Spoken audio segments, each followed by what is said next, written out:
آقا ما 30 شب برنامه رفتیم، یه شب رکورد کل برنامه ما شکسته شد به حضور این آقا. با حضور این آقا داستان رو یه خطی یه دقیقه‌ای میگم چون خودش بگه طولانی میشه. قربونتون برم آقا جلالی.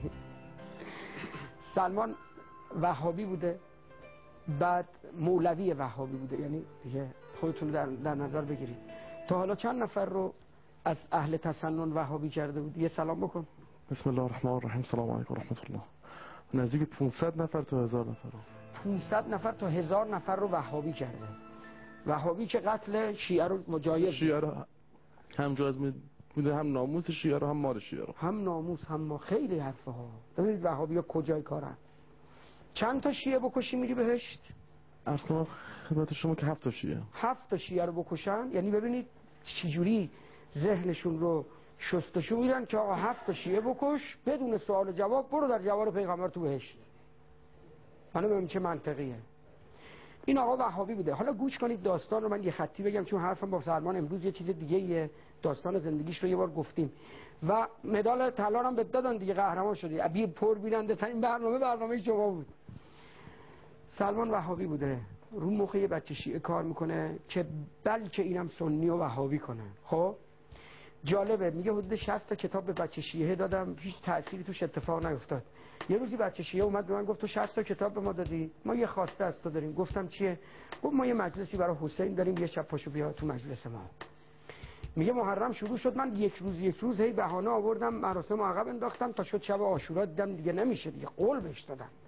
میگفت با هم رفتیم تو مجلس امام حسین. میگفت من نشستم، حالا با اون هیبت به حال یه مولوی وهابی که یه عمامه‌های خاصی دارن، میگفت نشستم، تسبیح هم دستم بود، استغفار میکردم که خدایا منو ببخش اومدم تو این مجلس. دیدم سخنران داره میگه مردم کدوماتون میتونید بابت دین و خدا از جانتون که هیچ، از ناموستون بگذارید، خواهرتون تو این راه سیلی بخوره، بچه 3 سالتون کشته بشه. بعد دیدم داره میگه حسین این کار رو کرد. میگه من تو ذهن خودم گفتم عجب، این حسین ابن علی عجب آدمی بوده. جالبه، میگه وقتی به خودم اومدم دیدم از لای ریش بلند یه مولوی وهابی داره اشک جاری میشه برای قربت و مظلومیت حسین. یه شبش عاشورا یه مجلس حسین این رو شیعه میکنه. باباش بهش میگه که متوجه میشه، دارم خیلی داستان رو خلاصه میگم، پدر متوجه میشه سلمان شیعه شده. بهش میگه سلمان ماکسیما برات میخرم، خونه برات میخرم، این حرفا رو نزن. سلمان شیطان پرست بشو ولی شیعه نشو.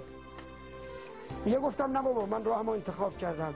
همه اتفاقی که زندگی این مرد رو قشنگ کرد این بود که میگه یه روزی دیدم کل حسابای مالیمو خالی کردن، دیگه من شیعه شده بودم، هر چی هم زیر پام بود ماشینمو گرفتن، زندگیم رو گرفتن. یه رو به زنم گفتم بریم، من باید برم علومیه کار کنم، ببینم این خاطره‌ای که میگم فکرتون کجا میره. میگه در خونه رو باز کردم، خانومم دنبالم اومد، گفت حالا داری میری؟ من تو دم کوچه دنبالت بیام. اومدم دیدم که پدرم با 10-15 نفر جلومو گرفتن. کجا میری؟ گوش کنید، وقتی جلوتو گرفتن چی بهشون گفتی؟ گفتم شما هم سر راه میگیرید مثل اجدادتون. شما هم سر راه میگیرید مثل اجدادتون. شما هم سر راه میگیرید. میگه دیدم پدرم گفت از راهت بر نمیگردی. گفتم نه. بعد چیکار کرد سلمان؟ بعد عرض کنم خدمت شما با چوب زد تو سر من، افتادم. بعد دیگه نفهمیدم چی شد، بیهوش شدم. چاقو آوردن زدم به گردنم که گردنم مثل ببرن که نبرید. بعد 2-3 بار عرض کنم خدمت شما که زد رگ دستش اینجا نبرد، آخرش چاقو تیزتر آوردن که زدن به اینجا و رگ دستم بریدن. وقتی به هوش اومدم گفتن که زنت هم اومده وسط. عرض کنم خدمت شما که زدنش به بچه‌اش سر شده. بچه خانومشون، ببین خانوم باردار میاد که آقا چرا شوهرمو دارید میزنید؟ میزنن خانومش هم اونجا بچه‌ش از بین میره. ما کجا اون کجایی که دید رو. چی گفتی؟ یه بار دیگه بگو. میگم ما کجا اون کسی که دید. آخه ما که بیهوش بودیم، ما که ندیدیم، ما که زن حضرت فاطمه زهرا نبود. ما کجا اون کجا. ما خیلی فرق می‌کنه با اون. ولی هر چی ما لکنت داریم، هر چی ما چیزایی به خاطر همون لحظه زبانی که داره بالا همون کتکی که باباش و اطرافیانش خورد. حرفم اینه که این اتفاق میفته به خدا اصلا وقتی داستان زندگیش تعریف کرد من همون شب فهمیدم برنامه اتفاقی افتاد. 70 شب و روز تو مسجد جمکران رو کارتون خوابید با خانومش. حرف جالب زندگیش اینه، خانومش وقتی میره دکتر میگن بابت اون ضربه‌ای که به این خانوم خورده دیگه این خانوم بچه دار نمیشه. خب میگه روزی دست به دامان حضرت زهرا شدم، خیلی گریه کردم که خانوم همه این بدبختی‌های ما سر ولایت شوهر شما بود، ما بچه میخوایم. بعد دیدم که آثار وضع هم هست. 15 روز، درسته 15 روز به زایمان میگن یه عکس سه‌بعدی از رحم میگیرن میبرن پیش خانم دکتر نگاه میکنه، میگه این بچه 700 گرمه، به دنیا هم بیاد مرده به دنیا میاد. میگه شب اومدیم خونه خانومم قرص خواب خورد رفت خوابید، منم نشستم به قربت علی گریه کردم. بعد دیدم که خانومم یه لحظه دوید بیرون. گفتم چی شده؟ گفت سلمان یه خانومی اومد تو خواب من رو بغل کرد، گفت دخترم منو میشناسی؟ گفتم نه. گفت من اسمم فاطمه دختر پیامبره، بچت رو ما حفظ میکنیم، این بچه برای ماست. وقتی بچه به دنیا آمد چند کیلو؟ وقتی به دنیا آمد از کنم خدمت شما 2 کیلو 800 گرم بود. 2 کیلو 800 گرم. 15 روز به زایمان 700 گرم.